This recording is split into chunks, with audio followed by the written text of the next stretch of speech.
And welcome back to episode 7 of Box. I'm Sam. I am Dom. And this is your favourite Formula One podcast. Let's roll that intro music.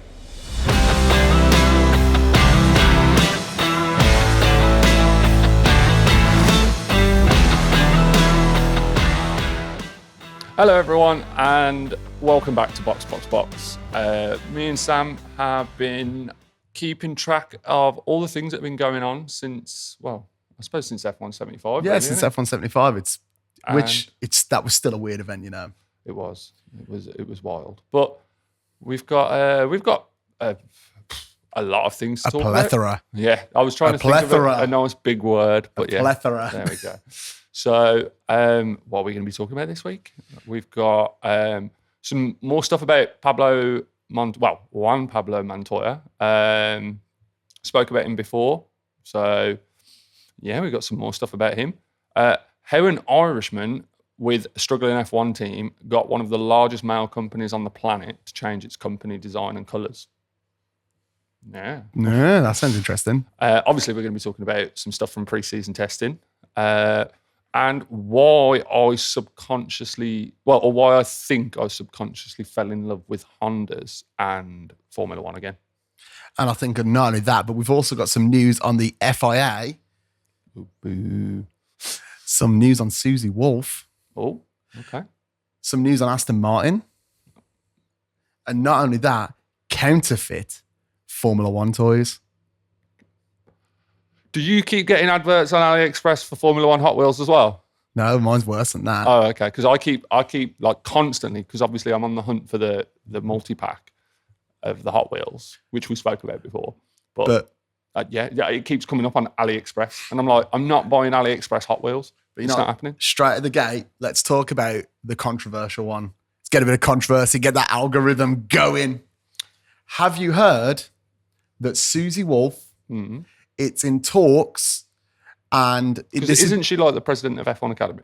She's currently the president of F1 Academy, but she's now in talks of becoming the president of the FIA. Oh, that's what I've heard and read, and I've read it online. Now, there's a bit of controversy about it because people because she's married to Toto Wolff, that they feel that it would give Petronas a unfair advantage in terms of some form of conflict of interest. But my stance is on this, and I want to know your stance. Susie Wolff has done massive amounts of motorsport. Yeah, I don't know a fat lot about her at all. In all honesty, when it comes to the grand scheme of she was her in motorsport, I know that obviously she's the president of F1 Academy, which is she was basically the founder of Formula One Academy as well. Yeah, exactly. For having a female league. Yeah, which is fantastic. I can understand where the controversy might come from, but at the same time, why? But I don't know much about F1 Academy either. I think for me, my stance is that at this moment in time, the FIA is fucked. Yeah, it's very, very, very sanitized. I mean, if she can be the president of a different league, then why could she not be a president? But the thing is, the FIA is motorsport in general. It's not just, it is. Yeah. But I don't see it being a massive issue. But at the same time, I can understand why someone might think that. Yeah, I mean, it's a difficult one because again, Susie Wolff has done nothing but, in my eyes, good for motorsport. Yeah, definitely. And for Formula One. And same with Toto. We spoke about our love of Toto and how you can see he's genuinely passionate about motorsport. Yeah. So he's a guy who's got a background in tech, who isn't let's say Christian Horner, who's got a pedigree of motorsport. Yeah. He's really passionate about innovation. And I do think if Susie became the president of the FIA, it maybe make Formula One a bit less sanitized. Obviously, we speak about the swearing ban and obviously all the pathetic little penalties that come in and out. Well, I don't think Susie Wolff's going to penalise someone for saying the car is fucked. No, exactly. Toto does love a good bit of an F and a blind. Oh, he does, doesn't he? So, Michael, it's not right. But yeah, I mean, that's. I thought I'd just throw that one at you and see. Yeah, no, that's your reaction on that one. like I said, I feel like I understand how people might think it's controversial, but Yeah. I also personally don't see there being any controversy with it. I kind of agree on that one. I'm glad we can agree on that.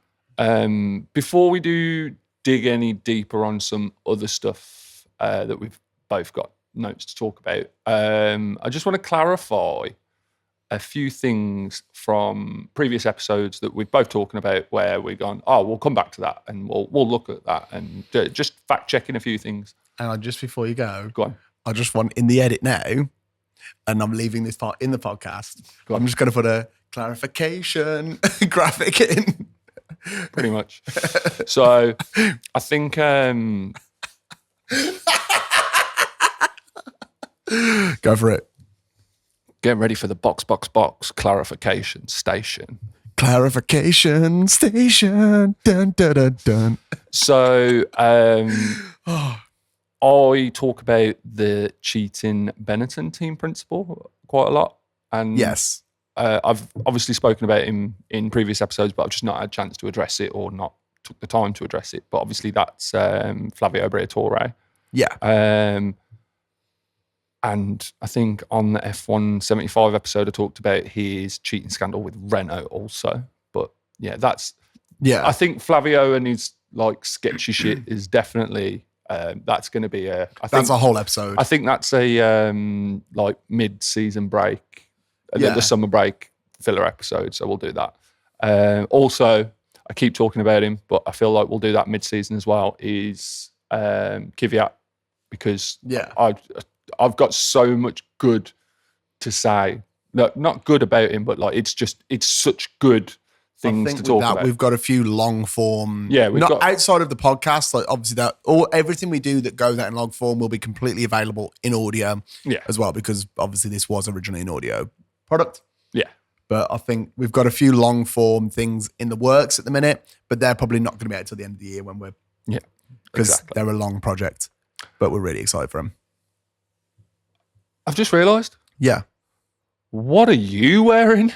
Actually, no, I haven't actually asked you. What are you wearing? I'm wearing a Brazil McLaren shirt, which I copped off the internet the other day that I've been on the hunt for ages. And now I finally got one. And now I'm really happy about it. But what are you wearing?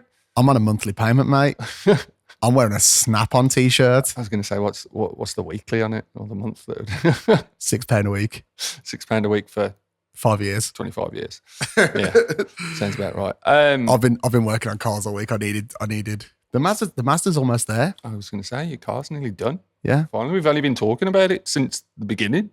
I heard Vinny's running yesterday. Oh. It was making some angry turbo noises. Delightful. That's what we like. That's what we like. It just smelled like burning because Vinny.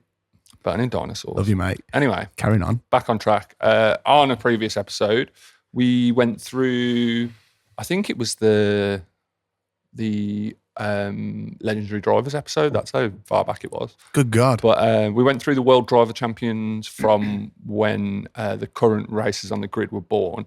And I said the World Driver Champion when Alonso was born in 1981 was PK, but I wasn't sure if it was Nelson or not. It was Nelson PK, but I realised after making these notes that there's a Nelson Junior and obviously Nelson Senior, and I can't remember which one it is. But anyway, the Brazilian driver that will be on the next clarifications. The Brazilian driver who also won championships in 83 and 87 has 3 children. I feel like this is worth mentioning here. He's got all called Nelson. He's got a son, Nelson Jr., a daughter, Kelly PK, who we'll talk about in another episode, and another son with the best name that you could think of for a Brazilian child ever, Pedro. Pedro. So I'm sure we'll talk more. I'm sure we'll talk about PK more and his magnificent offspring. Just been copyright struck on YouTube for me doing that, you know. More than likely.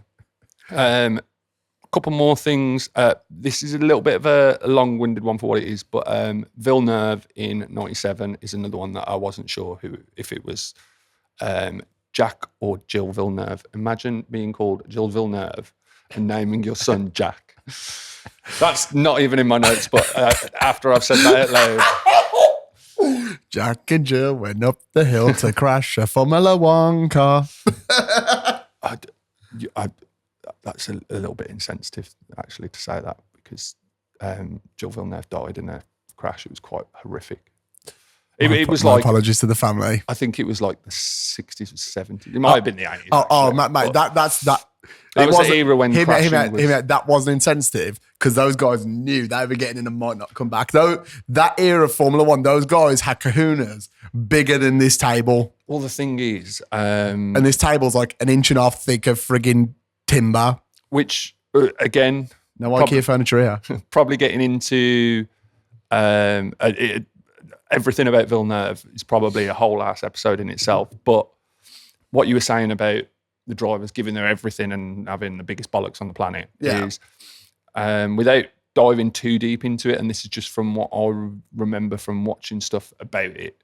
Obviously, I wasn't born when it happened, but I think he was driving for Ferrari, and he was sending it, and I think he was having like a bit of a fight against his teammate, and I think it was qualifying. Yeah. And he absolutely like was sending it. And they were like, yeah, you put in a good lap time. Come back in the pits. And he went out and did like another flying lap and just pushed and pushed and pushed and pushed. And obviously pushed it too far. And it was a horrific crash as well.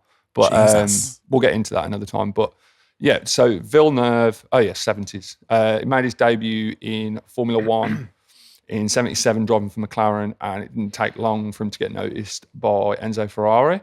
And the following season in 78, signed to Team Red and stayed there until his tragic death during qualifying in the 1982 Belgian GP. There we go. So that clarified my self-doubt there for a second. Trying to fact check myself. So that needs, all of this needs. And as we've said, I do the long form content. Dom does all the short form. And I've noticed you started putting memes there, the more you know. Yeah, literally. So it needs that, innit? So during Villeneuve's F1 career, he achieved 6 wins, 2 poles, 8 fastest laps, and 13 podiums. And the Circuit de Notre Dame in Montreal, because it was Canadian, I believe, was renamed the Circuit Gilles Villeneuve upon his death. And his son Jack won the World Drivers' Championship in 1997. So it was Jack Villeneuve. I don't need to fact check myself. I've just done it again. Becoming the first World Drivers' Champion from Canada. Alongside his son Jack, Gilles Villeneuve is an inductee of the Canadian Motorsports Hall of Fame. And like I said, we'll definitely do an episode on the two of them soon. It's such like an incredible story, and like with the fact I'm excited for that. I'll let you plan that episode. Because it's one of those where I feel like I only really learned about all of that in like the last 12 months, really. I just kind of discovered it. And I think I was watching some stuff on it was on F1 TV, because I love it, So you can subscribe to F1 TV in the UK, but you just can't watch the races. You can't watch live coverage. But you can watch all the historic and all the documentaries on there and everything. You can watch all the races, but you can't watch them live. And they've got a lot of technical stuff on there. Obviously, we don't go into a lot of the technical stuff with it, but if you are into that, definitely recommend it. And I think it's like $5.99 a month. Yeah, it's worth it. Honestly, if they are broadcasting rights in the UK, Sky Sports will be done. Oh yeah, like without a shadow of a doubt. So lastly, the only other thing that I got to talk about is I talked about Kimi Antonelli being the rule-bending rookie, which I wanted to reference where I got my information from for that. I just wanted to kind of go for it. Credit people. And it was John Noble from I don't know if they've got a website, but it was from the YouTube channel The Race. There's loads of interesting facts and videos that they've got. The Race YouTube channel is very informative. And if you do like stats and numbers, just like F1 TV, The Race is a very good source for it. A lot of the facts and fun little snippets that I think I've pulled for any episode that we've done so far has probably had something to come from The Race or John Noble. He's pretty good. I don't think John's been working for very long, but very, very good. So he's knowledgeable. That's what I've got to... that's what I wanted to clarify before we got into it. So anyway, we continue.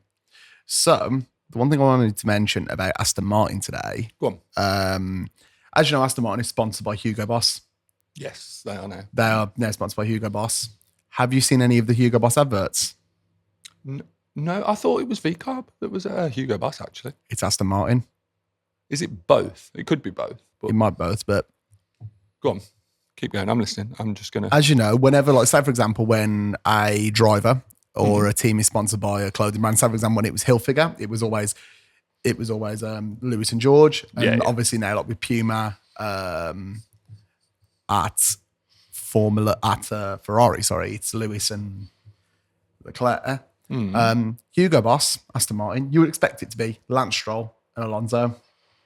Oh, no. The first wave of advertisement is just Alonso. And it's one of those ones where no matter what you say for Lance Stroll, it's a bit of a dick move. If it's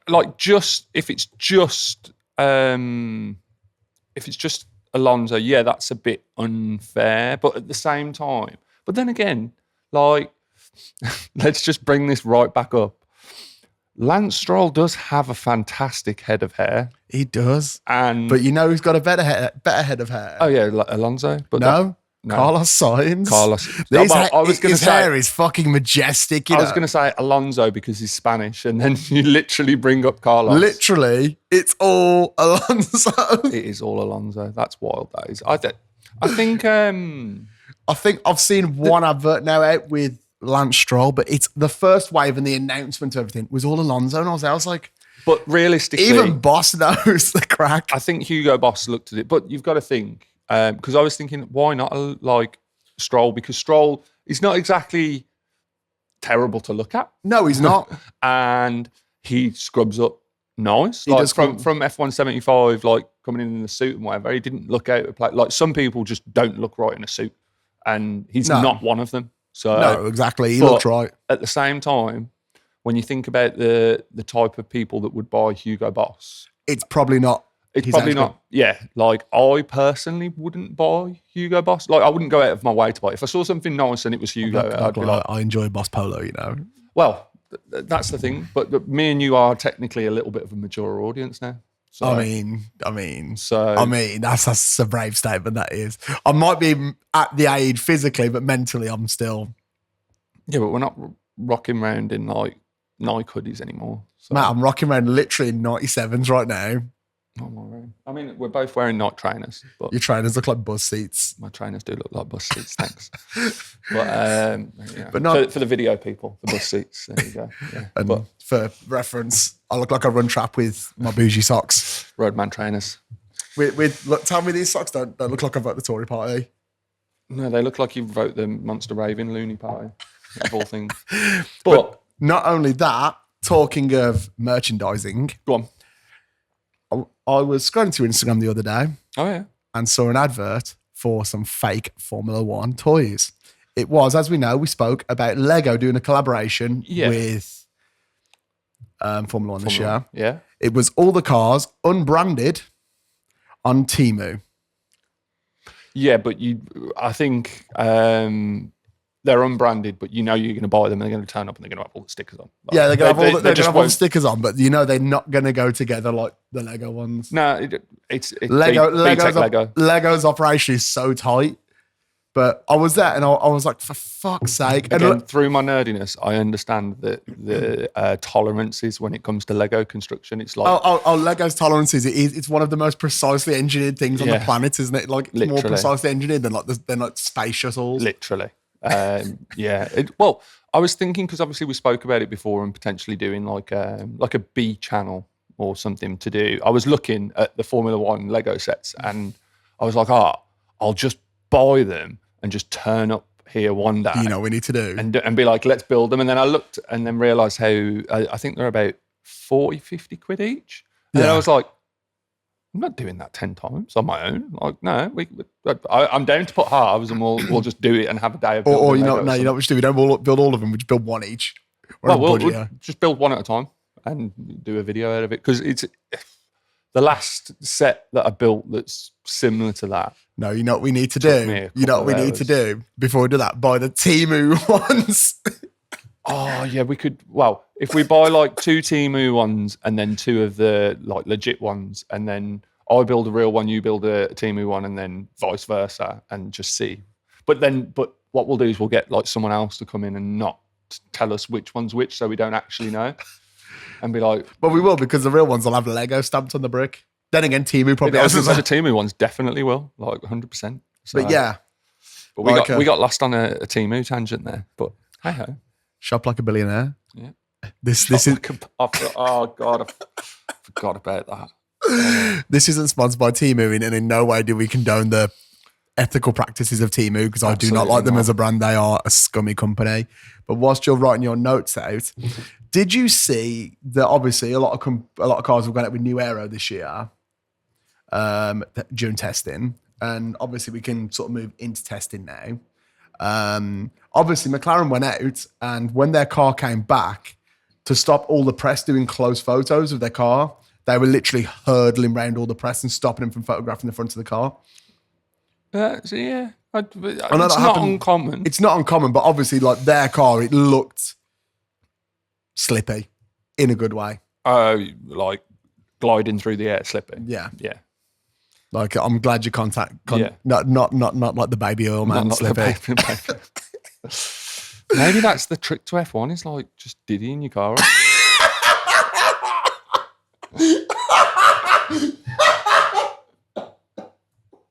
No, that's a short form content video if ever I fucking said something.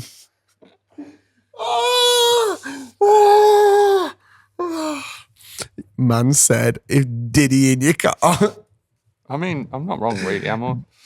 Diddler F1. Diddler Racing.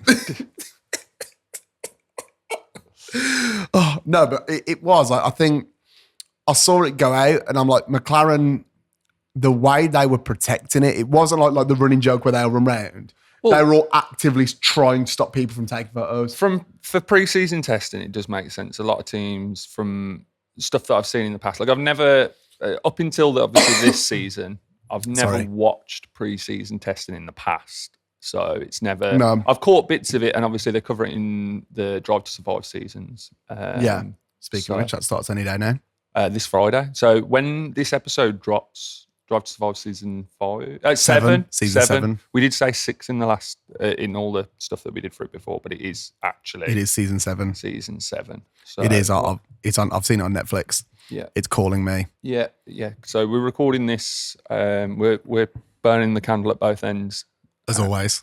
Not as always. We need to get better at this. We were really good when we started. Well, the thing is, we ran out of like pre-recorded content that we had, and we were just trying to stay on top of being relevant at the time of broadcast. Yeah. And like, I think, if anything, it's just preparing us for how kind of quick and fast we were going to have to do it during the season start, which is next Sunday. I know, it's mad, isn't it? Crazy. But absolutely I also crazy. have a little bit of fun about, one of my favourite drivers, which is Carlos Sainz. Yeah. I love the smooth operator. Who doesn't?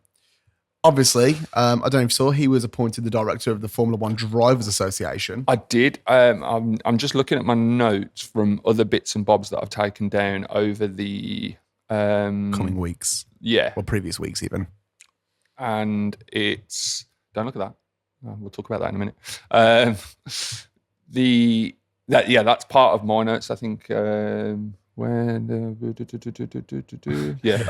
definitely mentioned it. Whilst here. Dom has an existential crisis and works at what's going on, I'm just going to talk some waffle. Well, my note for Sainz is Carlos Sainz has been voted in by his fellow Formula One drivers as the new Grand Prix Drivers Association director, replacing the now retired Sebastian Vettel. I think it's one of those. Which is a headline that I stole from another F1 news company, but I didn't. I do think though he was the right man, because again, everyone. I think Carlos Sainz, as a person outside of Formula One, but with his involvement in Formula One, is the person that Vettel probably wishes he was, because he was a bit of a arrogant keyword coming in here. Bellend. He was very, very arrogant and a lot of, I didn't like him. I actually hated him And Yeah. I obviously, it goes without saying that I'm not Verstappen's biggest fan, but I was not in the slightest Vettel's fan at all. Yeah. Like the stick that I do give Verstappen, and he's a good driver and he's a good person, but Vettel. With Verstappen, he's a bell end on track. Yeah. But off track, all good drivers in the past have been knobs on tracks. Have been horrific to be against, I suppose, is the best way. But but as a person, he's not a bad person. Yeah, like the more you see of him outside of Formula One, said now he's retired. But apparently he might be coming back. Yeah, but as I said, like so he's the appointed director of the Formula One Drivers Association, and again, he's the right man for it because he's the right man for the job because he can be like I don't know. This is just me prejudging here, but I would say that he can be unbiased and look out for everyone's best interest. He feels like he's a really like empathetic person towards exactly but his dad's like it as well, and he's worked with various people on the grid already. Anyway, yeah, so I mean, like he's moved. Lando, he's been with Charles, so he was. He was in Red Bull's junior driver program. That's how he come through. I think so, yeah. But the thing is as well, like something that I've seen, and I do kind of agree. I do really think he's the one to watch for this year. Yeah, definitely. After the little bits that I have caught testing, pre-season testing, I really think this could be a year for Williams. Well, maybe not getting a championship, maybe not getting a championship, but being podium contenders, top three, easy. Yeah, really, because like I feel we're seeing the resurgence of Williams. Mm-hmm. Definitely, I think. Well, I don't know if we talked about it on an episode prior because I've mentioned this a lot, but I don't know if I've actually mentioned this with you because I do try and preserve most of our F1 talk for this so that we don't forget about it. But with Williams being, let's say, as dominant as they have been, or Carlos at least, in pre-season testing, I think that what it comes down to a lot of the time, or in this specific example, would be Williams for the first time, and no other team on the grid has been doing it recently. They've moved away from Excel spreadsheets. That's the one thing this year that most of their data and stuff and how they crunch numbers and how they develop car parts and do things forward, like they had been for the last however many years it had been. Everything was done on like spreadsheets, and you know me, I fucking love a spreadsheet. But is it like machine learning there, rather? So one of the companies, I can't remember which one it is, but one of the companies that's a sponsor of Williams, they're a tech company, and I think they might have something to do with AI or machine learning or something. But they've sponsored and obviously given a lot of their resources to help Williams progress to develop, yeah, and makes a lot of sense. Oh, really, no, it does. If you look at it, it does. And like and obviously Carlos as well. He's a fantastic driver. He really is. And I think get him in a good car. He'll rag the nuts off anything. Like he'll get every ounce of power out of it. And that's the thing. Like, but you've got to think, like even things like developing new brakes or a new spoiler. Imagine working for a team as big as a Formula One team. And Williams isn't exactly one of the biggest teams when it comes to personnel, but imagine it's still a big operation. Imagine you're developing a spoiler and then you just write in your notes in fucking Excel. That's like all like say the curve angles. And things. All the data was handled through spreadsheets, and that's for the first time in Williams' history.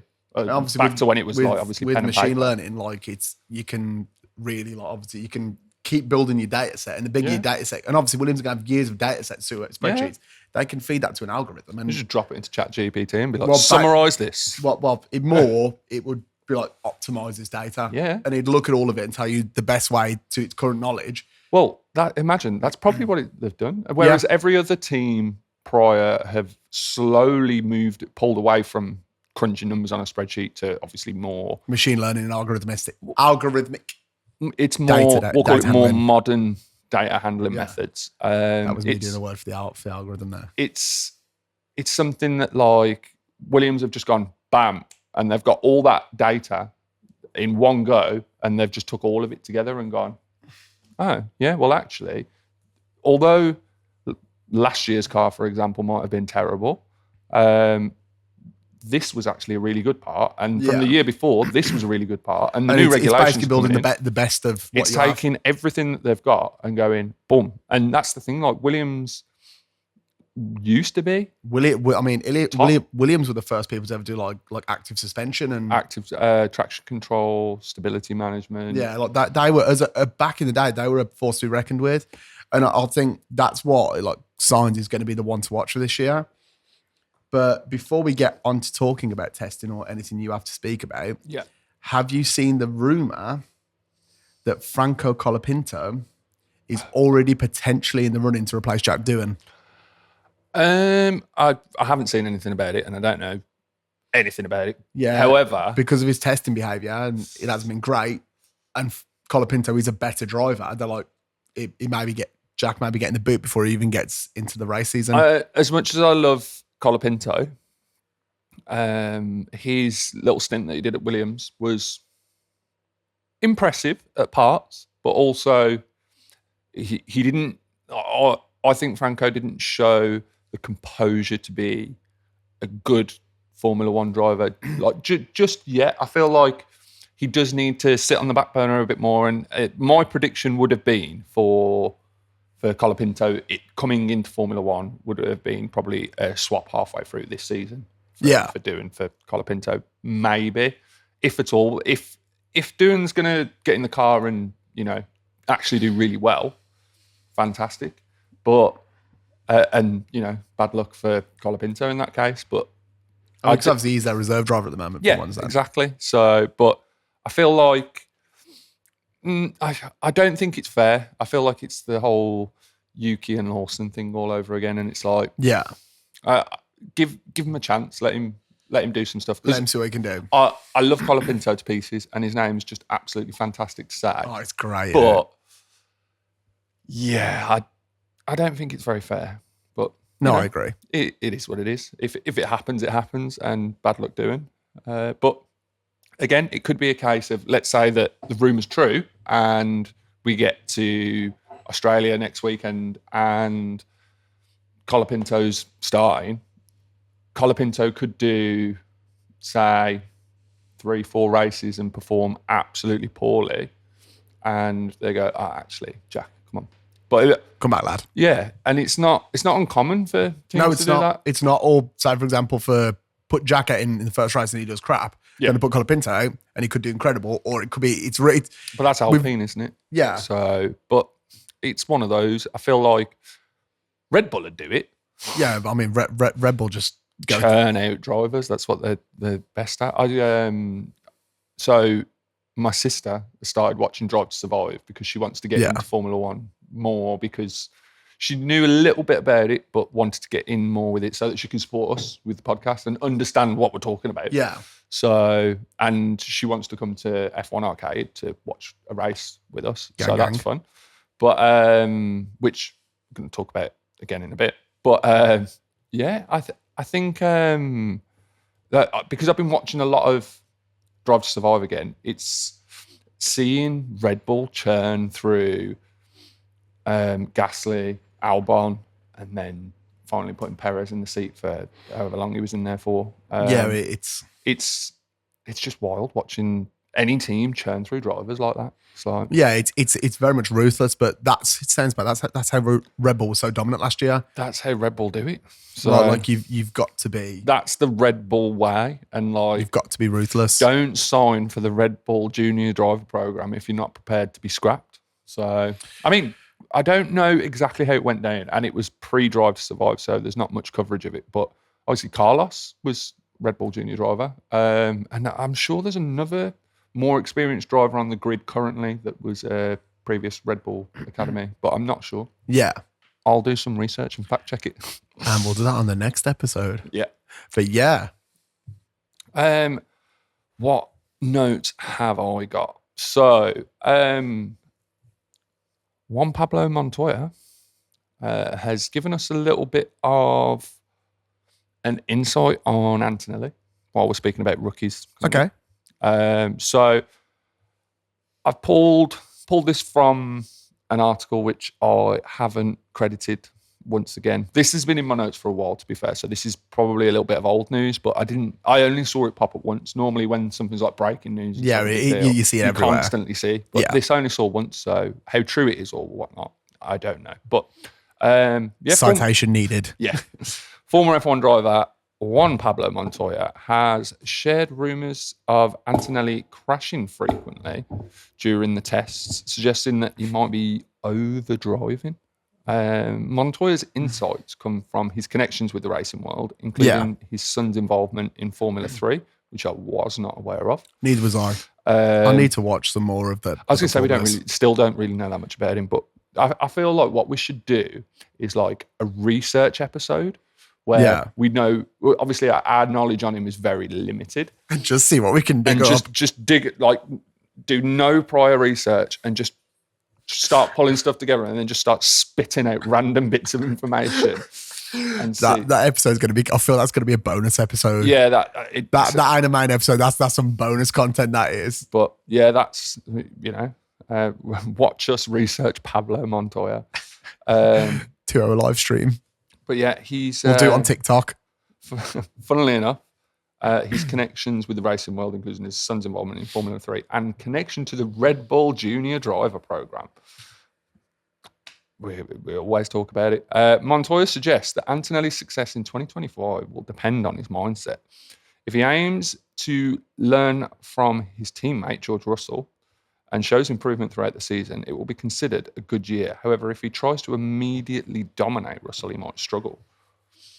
Which, I feel like Russell, like when he had that chance to obviously fill in for Hamilton and whatever race that was, or whatever year, when he was still at Williams, he showed masses of potential. And I mean, George Russell's an incredible driver anyway. Yeah, well, this is what I'm getting to. He saw that.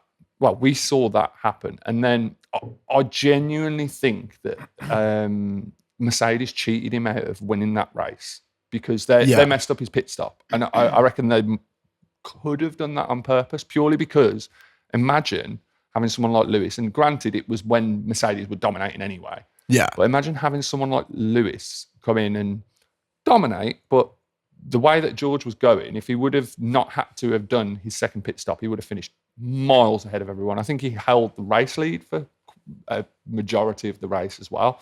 But watching someone come from a back of the grid team, jumping in the Mercedes, which is obviously the dominant car anyway, and being too big for the car, having to wear shoes that are smaller than his size so that he can fit without modifying Lewis's car, and then coming in and being able to win that well, like I feel like that would have made Lewis look bad, B obviously made George look incredible, but the third point would be it makes Mercedes look too the wins being too satire, I guess. Like it's too It's like, oh, look at us, our car is literally that good.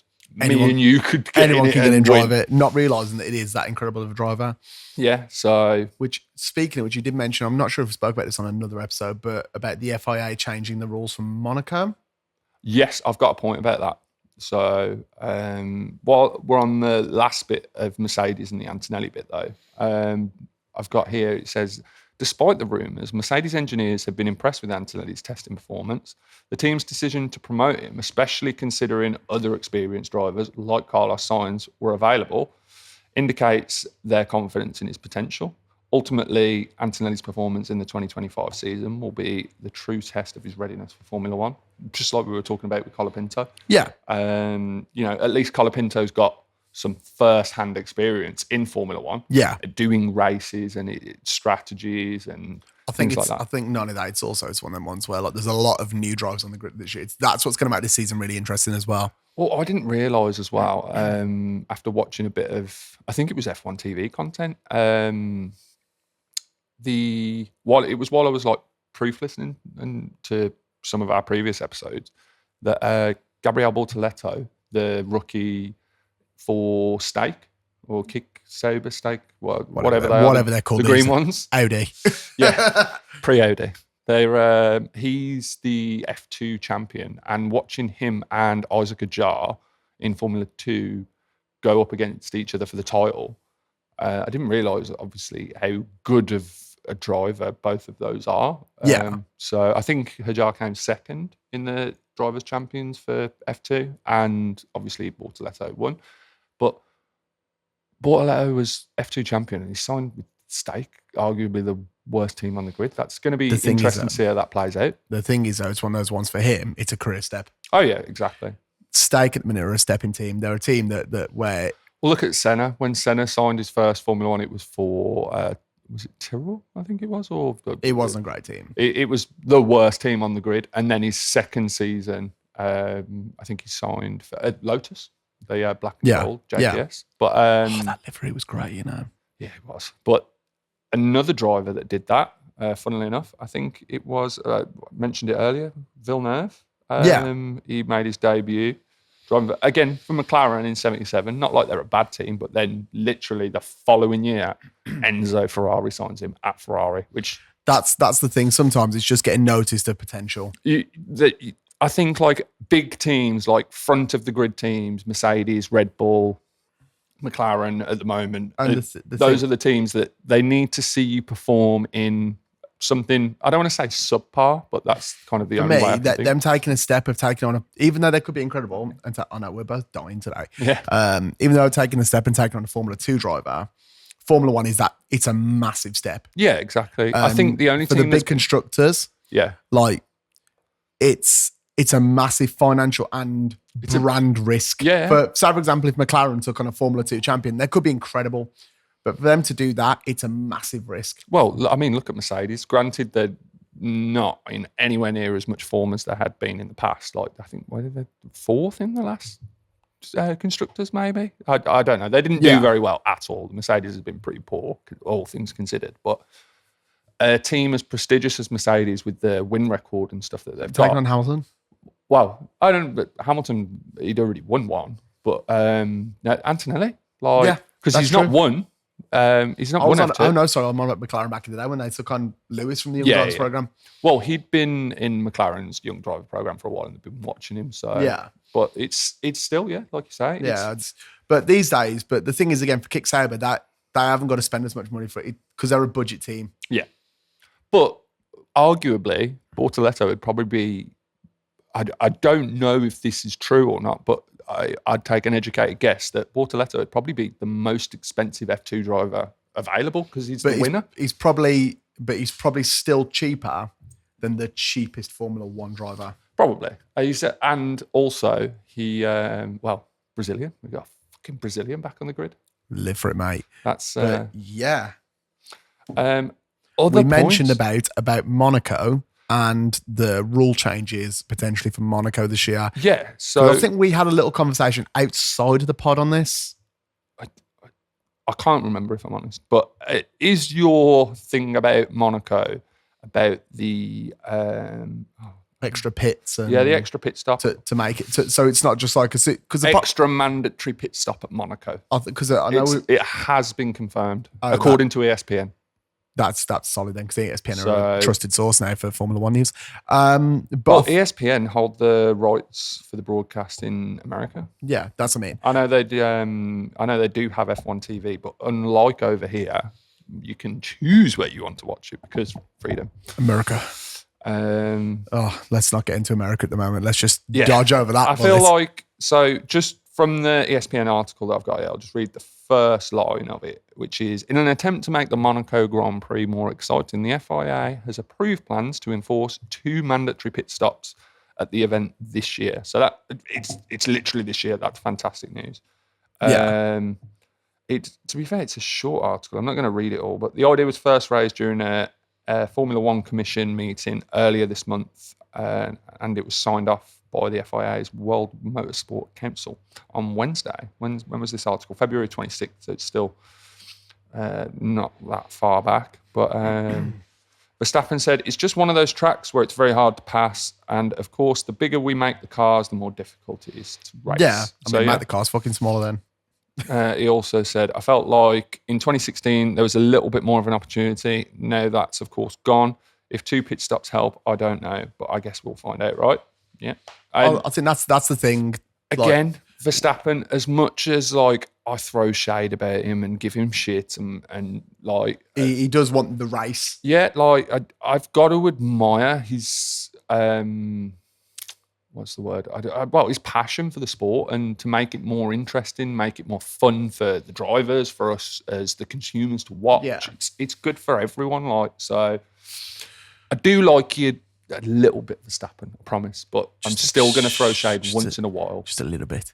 So, but yeah, I mean, for us though, like again, the biggest problem in Monaco back in the day, Monaco was always the best race when Formula cars were smaller. yeah, When they were small and they could really overtake on the tight corners. it was still tight though. It was still tight, but that's what made it interesting. But that's the thing, like they were really taking massive risks doing overtakes, as opposed to now the cars literally can't overtake because the space isn't there. Yeah.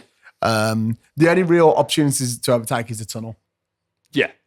Which incredible. That's an incredible thing. But I think after turn 1 and going into turn 2 at Monaco, that's a little bit of a good spot. Yeah. But for overtaking, just from, I want to say, this sounds lame or very wrong, but from first-hand experience of playing the games, but obviously that's a lot different. But while we're on the topic of Monaco as well, I don't know why I made a note of this, but I did. But in Monaco 2022, Perez had a crash, and I think it was with Sainz in qualifying. I think it was a controversial thing where it was Perez versus Verstappen, and there was a bit of beef going on and whatever. Yeah. But I think the reason behind it was Perez crashed so that Verstappen couldn't put in a quicker time during qualifying. And me and my dad were talking about it, and he said, Perez is that bad. He was thinking about changing his name to Sergio Stroll. Moving swiftly on from that, it was testing. It has been testing. Now, obviously, I watched the first couple of days of testing.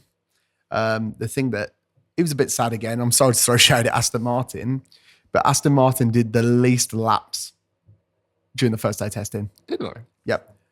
Obviously, Lando had the fastest time. I don't know if you saw, there was a power cut. Literally, there was all these like Formula in One. like the garages? Yeah, no, the whole track garages, no power, darkness. They were all there with phones out and everything, like lighting it up, like just so they can work. Like people like phones on the sides, and I'm like, I live for that. Let's carry on. That's, I mean, insert me moment here, but improvise, adapt, overcome. Book me a 5-star hotel. Or what is it? Modern problems require modern solutions. Modern problems require modern. I laughed at that Chappelle meme, you know. Yeah. I loved it. But yeah, and then day 2, obviously, it was raining. Oh, Did you? And Carlos Sainz channeled his inner Tokyo drift. Oh, was he sliding around? Yeah, but he slid round full like smoke on and just caught it. Would have got like I was there. I was like, my guy. There was a first proper crash. Oh, go on. It was only a little one. It was only a little kiss. It was only a little. A love tap. A little love tap, yeah. We love between Hülkenberg and Piastri.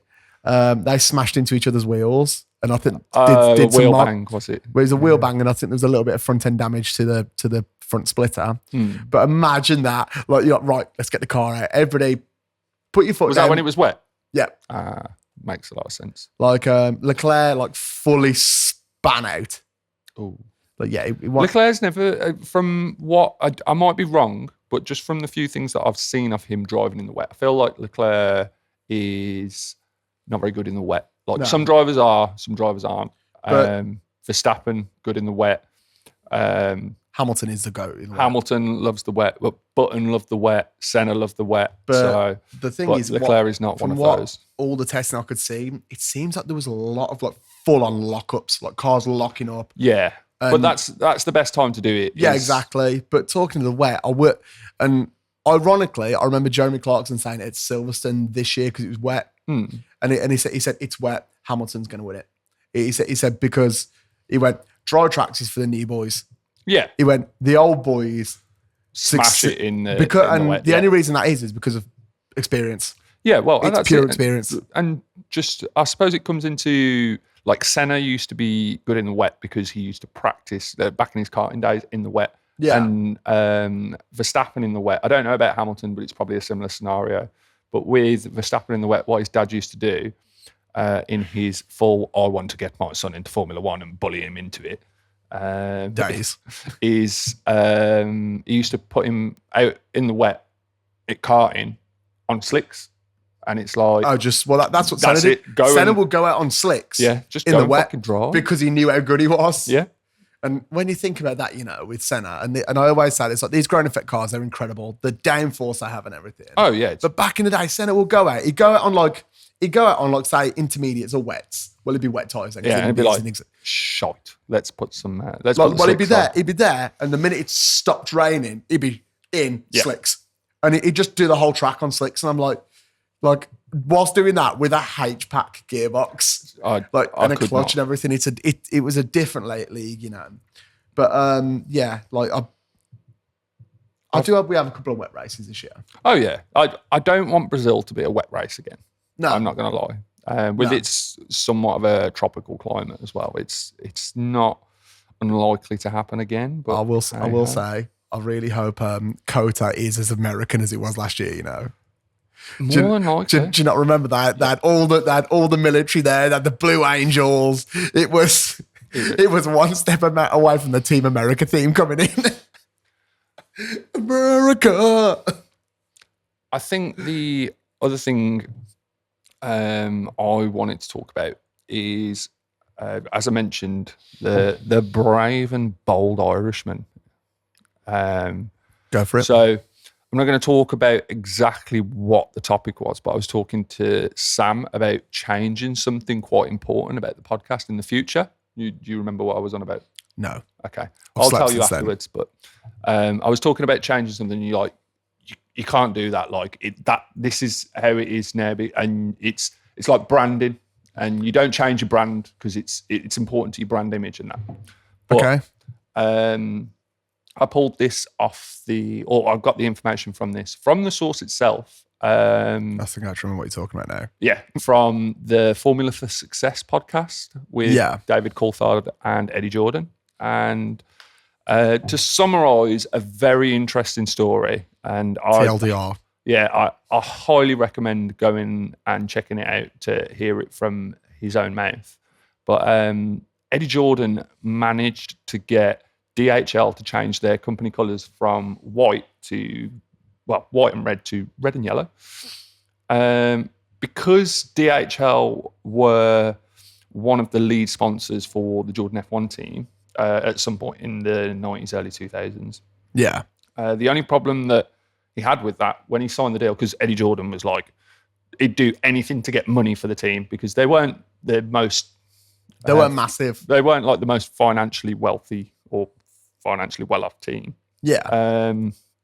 He'd kind of sign things and be like, yeah, I'll think about that later. Like, we'll give him the money.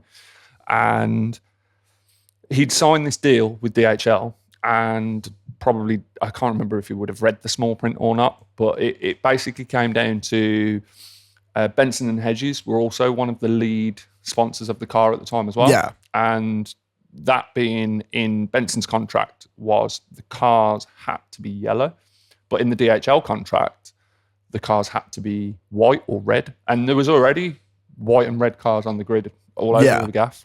And they wanted, it was a conflict of interest for both teams, and he wanted to please both of them.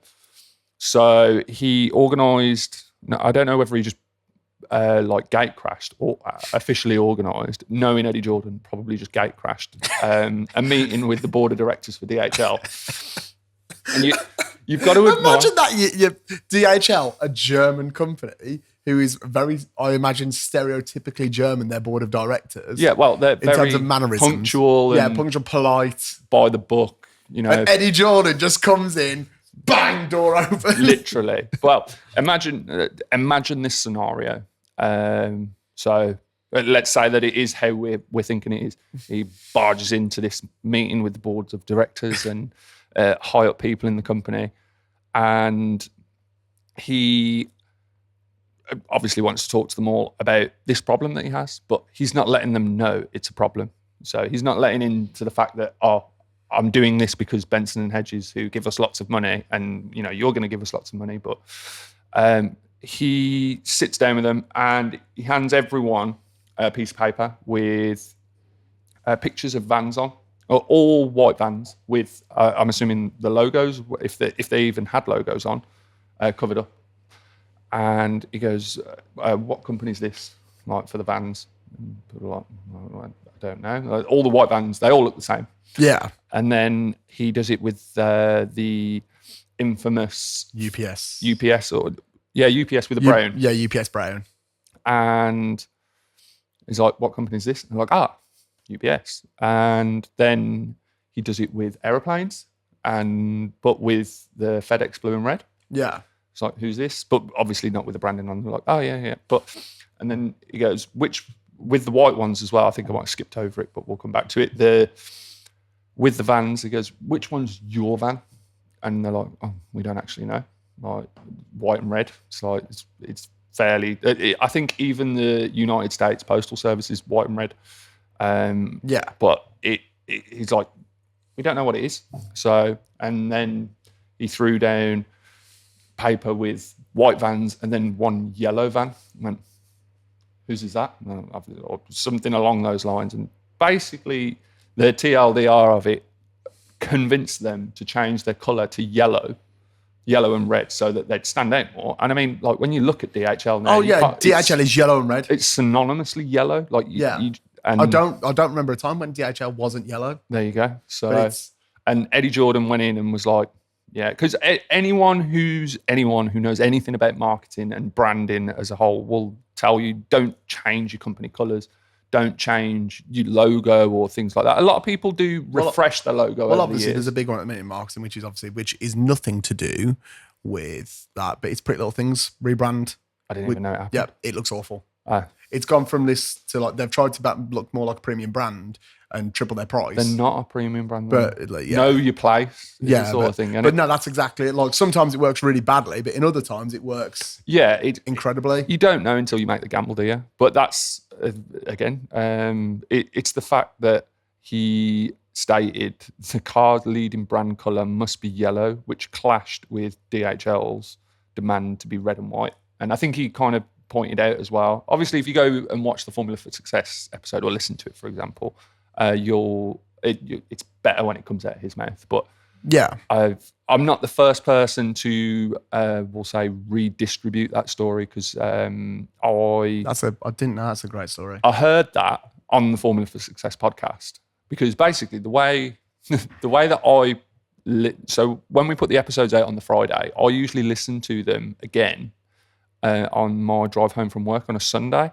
And my drive home from work on a Sunday is usually longer than what this podcast always is. So our podcast will finish, and then Formula for Success will always start playing afterwards. And I listen to it. And it's just, I feel like that's a really good story. But while we're on the topic of Eddie Jordan and the lovely yellow cars, why I think I do subconsciously love Hondas.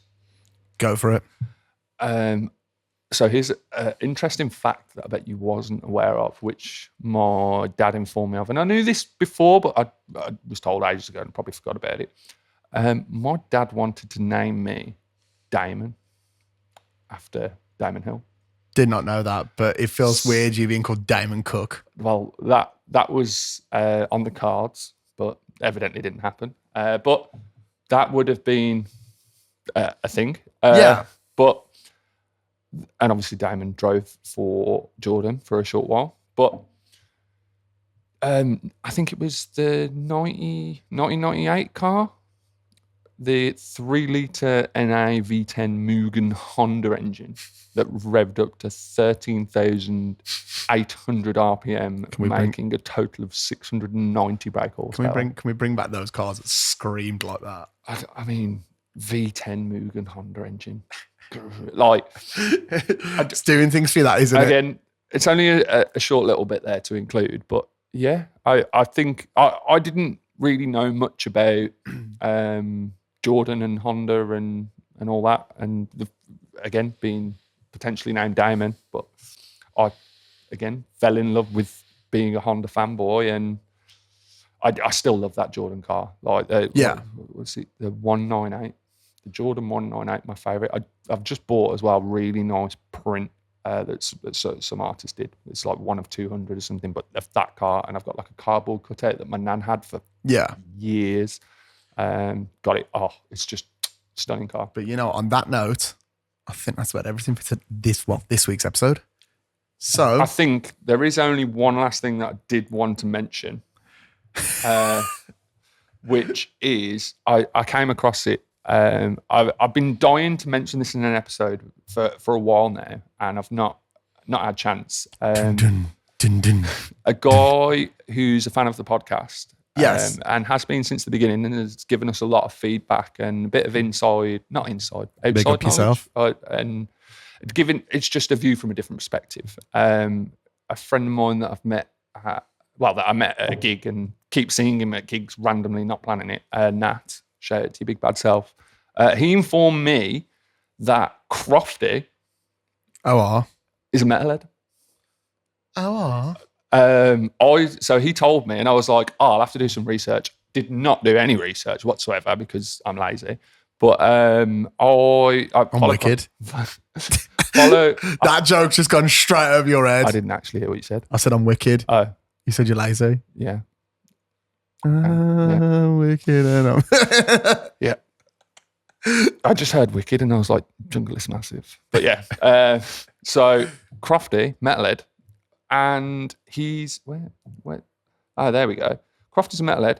I saw him post a picture of himself at a Periphery gig with Misha Mansour. So that's what reminded me to talk about it recently. But on the topic of drivers and music, Sebastian Vettel is an old school pop punk kid. Like, he really likes The Offspring and My Chem. I know it's a bit more emo. Green Day. Yeah, that's his. That's his thing. So, which brings me to the point of the 2008 ITV farewell video. I think I might have sent it to you before. It. Yeah, of them all singing. Well, everyone on the grid and the mechanics and commentators and everyone doing My Chemical Romance's "Welcome to the Black Parade." Yeah, which was pretty badass. And the last point of music, very short. Did you know? I did not.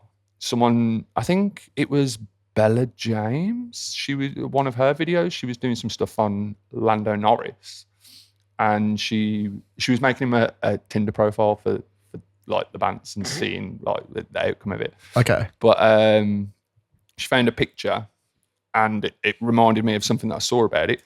Lando Norris is a DJ. I know. I didn't know that. I actually knew that. I didn't know that. That's why it was like what would somebody be if like they were a Formula 1 driver and like Lando DJ. Because my personal favourite one was when asked what would Valtteri Bottas be, and they're like porn star. A porn star. It's only because of the mustache. It's because of the mustache and that ass, the Bottas. But yeah, on that note, let's wrap things up. I do think that is pretty much everything that. Because we've already taken up an hour of your day. Has it been that long? It's been an hour. Been over an hour now. Oh, bloody hell. To be fair, it's been a good, we've spoken about a lot of interesting topics. Definitely. But you know what? Where can you find us? You can find us. You just firmed yourself up then. I'm hype. I know we're running out of time, but this is very important. It's the last chance I have to say it. The season starts soon. Obviously, we got through pre-season testing. I'm going to get through this as quickly as I possibly can and not fuck it up.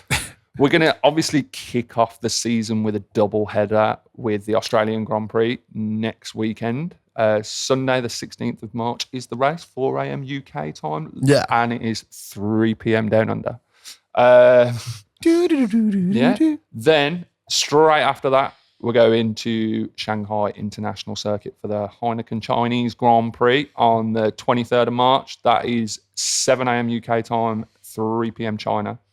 Just to throw a spanner in the works, though, China will be hosting the first sprint race of the season. And then we're going Suzuka. You're talking like this at your microphone. Oh, sorry. I tried to tell him discreetly. Yeah, I was just like, what? What's going on? Yeah, we go to Suzuka after that for the Lenovo Japanese Grand Prix on Sunday, the 6th of April, which is 6 a.m. UK time and 2 p.m. JDM time. And then finally, The one that most people will be watching live, I think, especially in the UK, is the Gulf Air Bahrain Grand Prix, which will be on the 13th of April at 4 p.m. UK time and 6 p.m. local. So, yeah, I just felt like, that's coming up. I officially think that is it. That is absolutely everything. So I'm going to ask you one more time. Dominic, where can you find us? You can find us on all social media platforms with the handle BoxBoxBoxPod. Where can I find you personally? My personal Instagram, I think, is the best place to find me because I don't use anything else really actively, is at DJ Dom Cook. Sam, you can find me, yours? and it's actually on my laptop for once, at Sentio Silvano on everything. So, yeah, I think we're finally there. We're finally there. We got to the end. Finally there. Thank you so much for listening. As always, I've been Sam. I've been Dom. We'll be back same time next week. And, we'll be doing predictions for the race. Yeah. It'll be our first ever big predictions race. Predictions season, podcast. The season. It's here. It's coming. So Can excited. we get fucking better chairs next time? Yes, we're going to have better chairs. This has been, I actually have really enjoyed doing this episode. I think it's probably one of my favourites so far, and I felt like we really didn't have a lot prepared for it, but more done importantly, well. This has been Box. Thank you so much for listening, and we will see you next week for the season predictions. See you later. Love you, bye. Love you, bye.